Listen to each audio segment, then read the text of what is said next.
کرتا ہے وہ مجھے پکارے گا، میں اسے جواب دوں گا، میں مصیبت میں اس کے ساتھ رہوں گا، میں اسے چھڑاؤں گا اور عزت بخشوں گا، میں اسے عمر کی درازی سے آسودہ کروں گا اور اپنی نجات اسے دکھاؤں گا۔ اب یہاں پر ہم دیکھتے ہیں کہ وہ، اس کے، اسے، ہمیں 3 ورڈ ملتے ہیں، وہ، اس کے اور اسے۔ کس کے بارے میں کہا جا رہا ہے؟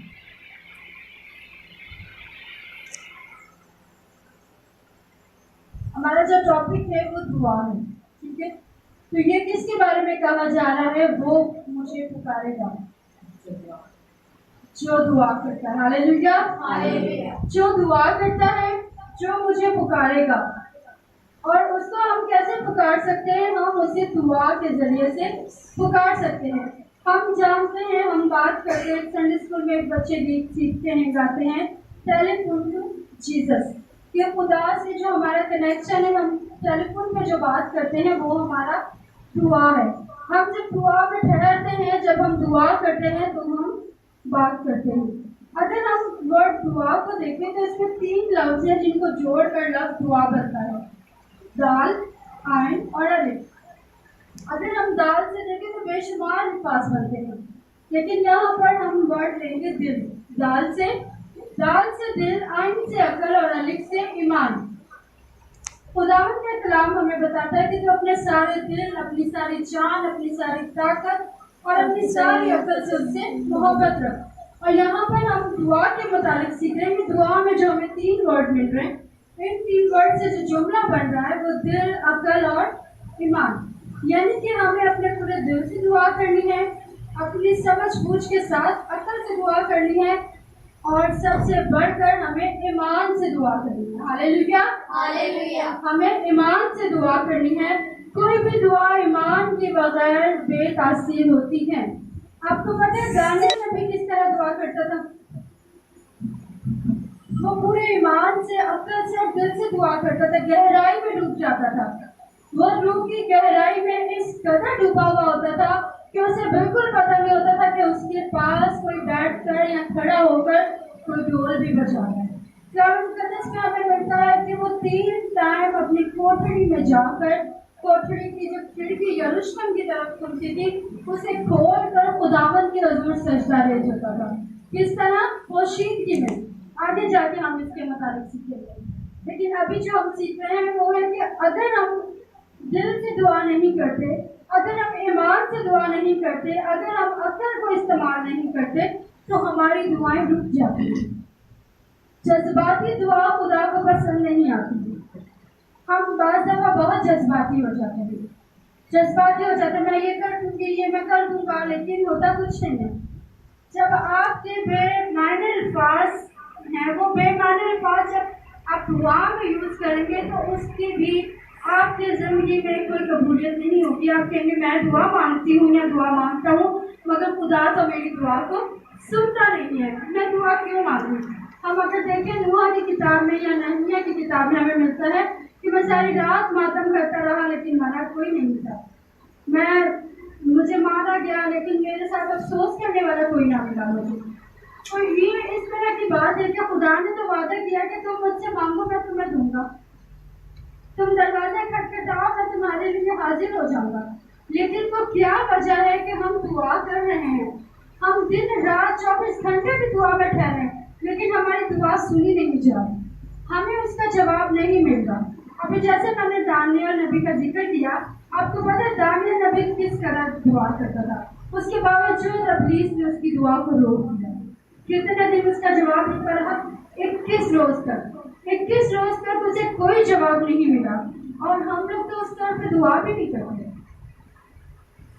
ہم یہ ضرور کہتے ہیں کہ ہم دعا کرتے ہیں، کیونکہ ہم دعا کے بغیر رہتے ہی ہمیں چین ہی نہیں ہے، ہمیں نیند نہیں آتی، ہم سکون نہیں محسوس کرتے، لیکن کیا ہے کہ یہ سب کچھ کرنے کے باوجود بھی ہمیں جواب نہیں ملتا، ہمیں جواب نہیں ملتا۔ تو یہاں پر کلام مقدس میں خدا اپنے بندہ کے وسیلے کیا کہہ رہا ہے کہ وہ مجھے پکارے گا، میں اسے جواب دوں گا۔ اب میں ایک بندے کو آواز دیتی رہوں وہ سنے ہی نہ تو کیا وہ مجھے جواب دے گا؟ یا میرے منہ سے آواز ہی نہ نکلے میں بس اپنے ہونٹوں کو ہلاتی رہوں, آواز دے رہی ہوں, آواز نہیں نکل رہی, اور میں ہونٹ اپنے ہلا رہی ہوں, مگر اس کے باوجود اس بندے تک آواز نہیں جا رہی. سیم یہی کنڈیشن اس وقت ہماری ہوئی ہے. آپ کو پتہ ہے ہماری قوم پر کس قدر تشدد ہو رہا ہے, کس قدر ہماری قوم اذیت برداشت کر رہی ہے. کیوں کر رہی ہے؟ کیونکہ ہماری قوم کے لیے دعا کرنے والے ہاتھ نہیں ہیں, گھٹنے نہیں ہیں جو جھکے اور دعا مانگے. آستر نے کیا کیا تھا؟ کیا وہ خادمہ تھی؟ وہ خادمہ نہیں تھی, وہ نبیہ نہیں تھی, مگر اس کے دل میں درد تھا. اس کے دل میں درد تھا. اس نے 3 روز تک روزہ رکھا. اس نے کہا میں اور میری سہیلیاں روزے میں ٹھہریں گی, آپ لوگ بھی پوری قوم میرے ساتھ مل کر روزہ رکھو. کیوں روزہ رکھا تھا؟ کیونکہ بادشاہ کے سامنے بغیر بلائے جو جاتا تھا وہ قتل کر دیا جاتا تھا. اس نے کہا 3 روز کے بعد میں جاؤں گی بادشاہ کے حضور میں, اگر میری جان جاتی ہے تو جائے, لیکن میں جاؤں گی اس کے سامنے عرض لے کر جاؤں گی. اس کی دعا, اس کے روزہ سے اور اس کی ہمت سے اس نے یہ نہیں سوچا کہ میں مر جاؤں گی اور بادشاہ کو پسند نہ آیا, بلکہ اس نے پہلے اپنے آپ کو خدا کے سپرد کیا, پھر وہ روزہ میں ٹھہری اور روزہ میں ٹھہر کر وہ دعا کرنے لگی. پوری قوم کے لیے بھی اس نے کہا, درخواست کی کہ آپ سبھی میرے لیے دعا کرو, میں بادشاہ کے پاس جاؤں گی. کیا ہوا تھا اس وقت؟ کیا ہونا تھا جو آستر نے دعا کی, آستر نے روزہ رکھا؟ اپنے چچا کو بھی اس نے اپنی پوری قوم کو بچایا تھا, کیونکہ ایک حمان نام کا آدمی تھا, کوئی وزیر تھا. اگر یہ آپ آستر کی کتاب پڑھیں تو آپ کو اس کی سٹوری آپ کو ساری سمجھ آ جائے گی. اس نے دیکھا کہ مرد کی جو اس کے چچا کا بھائی تھا شاید, تو وہ اسے سجدہ نہیں کرتا تھا, اسے جھک کر سلام نہیں کرتا تھا. اس نے کہا کہ یہ کون ہے؟ کسی نے بتایا کہ یہ یہودی ہے. اس نے کہا کہ میں اس کا بدلہ پوری قوم سے لوں گا. اس نے پروانہ جاری کیا, اپنے بادشاہ سے انگوٹھی لی, اس کے اوپر ایک مہر تھی, وہ مہر لگا کر انگوٹھی کی. اس نے سارے اپنے ملک میں جو پورا ہندوستان کہلاتا تھا اس وقت, یہاں جو بھی ملک تھا, اس نے منادی کروا دی. کیا منادی کروائی کہ تمام یہودی مارے جائیں گے, اس ڈیٹ پر جنگ ہوگی, اس میں سارے یہودی مارے جائیں گے. جب آستر ملکہ نے روزے میں ٹھہری اور بادشاہ سے عرض کی, بادشاہ نے اس کی جان بخشی کر دی, کیونکہ اس نے سنہری ڈنڈا جو ہے, سنہری آسا بڑھا دیا. اس نے وہ تھاما اور وہ بادشاہ کے پاس آئی اور بادشاہ سے عرض کی کہ آج میں نے آپ کے لیے ضیافت تیار کی, آپ میرے ساتھ آ کر اس ضیافت میں شریک ہو. وہ بادشاہ کے ساتھ جا کر اس ضیافت میں شریک ہوئے بادشاہ. اور اس نے حمان کو بھی بلایا. جب 3 روز تک وہ روز بلاتی رہی, تو تیسرے دن اس نے بادشاہ سے عرض کی کہ میری قوم کے ساتھ یہ مسئلے مسائل چل رہے, میری قوم کو دھمکی دی گئی ہے, میرے قوم کو مار دینے کا آرڈر جاری ہو گیا ہے, فرمان جو ہے وہ جاری کر دیا گیا ہے. اب آپ مجھے بتائیں میں کیا کروں, میں بھی ماری جاؤں گی. بادشاہ نے کہا کہ وہ کون ہے جس نے یہ حکم دیا ہے؟ اس نے حمان کی طرف اشارہ کیا کہ یہ, اور اسے آپ نے اپنی انگوٹھی دے کر اس پر اپنی چھاپ کو لگایا ہے, اپنی اسٹمپ لگا دی اور وہ پروانہ جاری کر دیا گیا ہے. اور بادشاہ نے پھر اسی وقت وہ جو مردگی کے لیے اس نے ایک سلیب بنوائی تھی کہ مردگی کو لٹکائیں گے, اس پر اسے حمان کو لٹکایا گیا اور اس کی قوم کو یہ آرڈر دیا گیا کہ اپنے بچاؤ کے لیے تم لوگ بھی لڑو آگے سے, کیونکہ ایک دفعہ جو حکم جاری ہو جاتا ہے وہ بدل نہیں ہوتا ہے. یہ نہیں ہو سکتا تھا کہ وہ کہا جاتا کہ نہیں تم لوگ اب چھوڑو, نہیں, بلکہ بادشاہ نے یہ فرمان جاری کر دیا کہ آپ لوگ اپنے جان بچانے کے لیے آپ لوگ آگے سے جھگڑا کرو, آپ لوگ آگے سے جنگ کرو اور آپ لوگ ان کو ختم کر دو. اور اس جنگ میں کون فتح یاب ہوا؟ یہودی لوگ, خدا کی قوم جو ہے وہ فتح یاب ہوئی. وہ کیوں فتح یاب ہوئی؟ وہ اس لیے فتح یاب ہوئی کیونکہ خدا ان کے ساتھ تھا. ہاللیلویا, ہاللیلویا. وہ یکجا یک دل ہو کر دعا میں ٹھہرے. ہم کس روز یک دل یکجا ہو کر دعا میں ٹھہرتے؟ ہماری قوم تو دعا میں ٹھہرتی ہے کہ نہیں ٹھہرتی؟ ہم ان کو لے کر آتے ہیں کہ نہیں لے کے آتے؟ کیا ہم نے کبھی اپنے گھرانہ کو دعا میں ٹھہرایا؟ کیا ہمارے گھرانے دعا یا مسئلہ پر ٹھہرے؟ نہیں ٹھہرے. اس میں قصور کس کا ہے؟ ہمارا خود کا قصور ہے. کیوں؟ کیونکہ اگر ہماری شخصی دعا ہے, جو ہم اکیلے میں خدا سے پوشیدگی میں کرتے ہیں، جس کا آرڈر ہمیں ملا ہے کہ تو بند کوٹری میں جا کر دعا کر. یہ آپ دیکھیں میرے ساتھ متی رسول کی انجیل اور اس کے 6 باب کی 6 آیت نکالیں میرے ساتھ. اس میں دیکھیں یسوع مسیح نے یہ کہا کہ ہمیں کس طرح دعا کرنی. متی رسول کی انجیل 6 باب اور اس کی 6 آیت. جب تو دعا کرے تو اپنی کوٹری میں جا اور دروازہ بند کر کے اپنے باپ سے جو پوشیدگی میں ہے دعا کر. اس صورت میں تیرا باپ جو پوشیدگی میں دیکھتا ہے تجھے بدلہ دے گا. ہم میں سے کون کرتا پوشیدگی میں؟ ہم نہیں کرتے. ہم بلکہ کہتے ہیں کہ نہیں، میں نے اپنے گھرانہ کو بچانا ہے، میرا گھرانہ میرے ساتھ آ کر دعا کرے. ہم پہلے اپنے گھرانہ میں پورا ایک اعلان کر دیتے کہ آج دعا کرے، آج دعا کرے، اور وہ ہمارے جو گھرانے ہیں وہ مانتے نہیں ہیں. وہ کہتے ہیں نہیں، ہم خود کر لیں گے دعا. کیا کہتے ہیں؟ ہم خود کر لیں گے دعا، ہم کر لیں گے. لیکن یہاں پر لکھا ہے کہ جب تو دعا کرے کیا کرنا ہے؟ اپنی کوٹری میں جا اور دروازہ بند کر لے. جب ہم دروازہ بند کر کے اپنی کوٹری میں جا کر خدا سے پوشیدگی میں دعا کریں گے تو ہمیں اس کا زور ملے گا. ہاللیلویا. ہمیں وہ زور عطا کرے گا، ہمیں وہ قوت دے گا کہ ہم دشمن ابلیس کا مقابلہ کر سکتے ہیں. کلام میں لکھا ہے کہ ابلیس کا مقابلہ کرو وہ تم سے بھاگ جائے گا. جب وہ ہم سے بھاگ جائے گا، ہم اسے بھگانے سے پہلے ہم اسے دعوت دیتے ہیں آؤ اور میرے ساتھ کھڑے ہو، میں تم سے مقابلہ کرتا ہوں. جب ہمارے پاس زور نہیں ہوگا تو کیا ہم مقابلہ جیت سکیں گے؟ ہم نہیں جیت سکتے. ہمیں پہلے اپنی شخصی دعا کو زور آور بنانا ہے. اس دعا کرے تو اپنی کوٹری میں جا اور دروازہ بند کرے. اپنے باپ سے جو پوشیدگی میں ہے اس سے دعا کر. اس صورت میں تیرا باپ پوشیدگی میں دیکھتا ہے تجھے بدلہ دے گا. وہ بدلہ دے گا، وہ آپ کو زور دے گا، آپ کو قوت دے گا، آپ کو زور بخشے گا تاکہ آپ دشمن کا مقابلہ کر سکیں. آپ جانتے ہیں جب آپ شخصی طور پر زوراور ہوں گے جبھی آپ اجتماعی طور پر زوراور ہوں گے. یسوع مسیح کب دعا کرتے تھے؟ رات کے پہروں میں.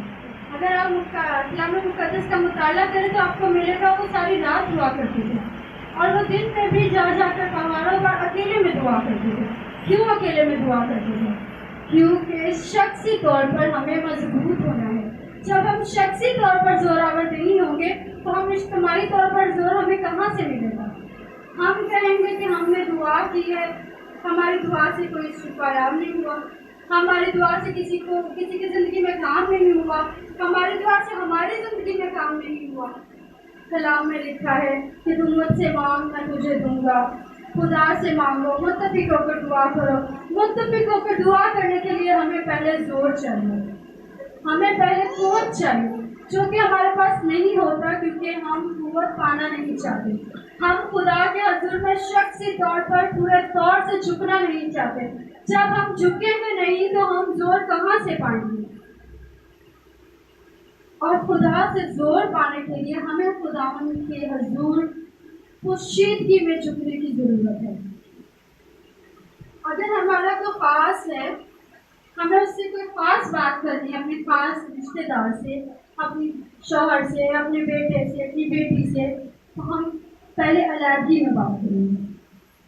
علیحدگی میں بات کریں گے، اسے ہم بتائیں گے کہ یہ پلان ہے ہمارا، اس طرح کرنا ہے. پھر ہم نے وہ پورا خاندان کو، پوری ایک جو ہماری پوری پارٹی ہے اس کو ہم نے جمع کرنا ہے، رشتے داروں کو، کہ ہاں بھائی یہ بات ہم نے ہمارے گھرانے کی طرف سے یہ بات کیا ہے. ایسا ہی ہے کیا؟ ایسا تو نہیں ہے کہ میں نے کوئی اکیلی میں فیصلہ کیا، میں نے سب کے سامنے بول دیا یہ میرا فیصلہ ہے، اور جو میرے ساتھ دوسرے بندے ہیں وہ کہ نہیں ہم متفق ہی نہیں ہیں. ہماری تو خود کی پھوٹ پڑ گئی، ہماری تو آپس میں خود کی پھوٹ پڑ گئی، ہم آپس میں خود ہی ایک دوسرے سے لڑنے جھگڑنے لگے. اس لیے پوشیدگی میں، علیحدگی میں ہمیں پہلے بات کرنی ہے. سیم اسی طرح خدا کہتا ہے، یسوع مسیح کہتا ہے کہ اپنے باپ سے پوشیدگی میں دعا کرو. اس سے کہے اے خدا باپ تو مجھے زور بخش، مجھے قوت بخش تاکہ میں تیرے حضور اپنی درخواستیں، اپنی مناجات لے کے آ سکوں، تاکہ میں اپنے کسی عزیز کے لیے، اپنے بیٹے بیٹی کے لیے، اپنے کسی رشتے دار کے لیے یا اپنی قوم کے لیے تیرے حضور میں ٹھہر سکوں۔ آپ کو پتا ہے آج کل مرکز نے ڈائریکٹلی فیصلہ نہیں کر دیا تھا کہ ہم روزہ رکھیں گے، 2-3 دن لگے اس کو یہ بات فیصلہ کرنے کے لیے۔ 2-3 دن مرد کی آتا رہا، 2-3 روز تک مرد کی باقاعدہ آتا رہا، اور اس نے آ کر اس کو بتایا کہ یہ حال چل رہا ہے۔ پھر اس نے کہا، پہلے تو اس نے کہا میں کیا کر سکتی ہوں، پھر مرتگی نے کہا کہ بات میری نہیں ہے، میری قوم کی نہیں، تو کس قوم کی ہے؟ اور اس کے بعد پھر اس نے کہا کہ یہ تو میری قوم ہے۔ آستر مرتا نے کہا یہ تو میری قوم ہے، میں اپنی قوم کے لیے ضرور آگے بڑھوں گی۔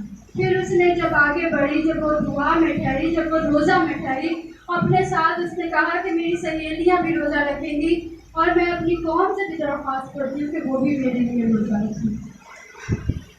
کیا ہمارے گھر میں ایسا مسئلہ خانی ہے؟ ہم خود اپنے لیے، اپنے گھرانوں کو ایک ایک فرد سے کہیں کہ آؤ ہم روزہ رکھیں، تاکہ ہمارے گھر کے حالات بہتر ہو سکے، تاکہ ہمارے گھر کی ٹینشنیں ختم ہو سکے، ہمارے گھر کے بندھن جوئے ٹوٹ سکے؟ نہیں، پھر ہم کہتے ہیں کہ ہم تو اتنی دعا کرتے ہیں، ہم رونے لگ جاتے ہیں۔ کیوں؟ خدا تو میری سنتا ہی نہیں، پتہ نہیں میں نے کون سا گناہ کر دیا ہے، پتہ نہیں میں نے کون سا گناہ کر دیا ہے کہ خدا تو میری سنتا ہی، میرے ہی گناہ کی معافی نہیں ہے، جبکہ خدا تو ان کو بھی دیتا ہے جو دعا کرتے ہی نہیں ہیں، ان کی درخواستیں پوری کرتا ہے۔ میں آپ کو بتاتی ہوں، کچھ دن کل بلکہ ایک بچی نے مجھ سے سوال کیا، کیا جیزس ہم سے دور رہتا ہے؟ بہت دور رہتا ہے۔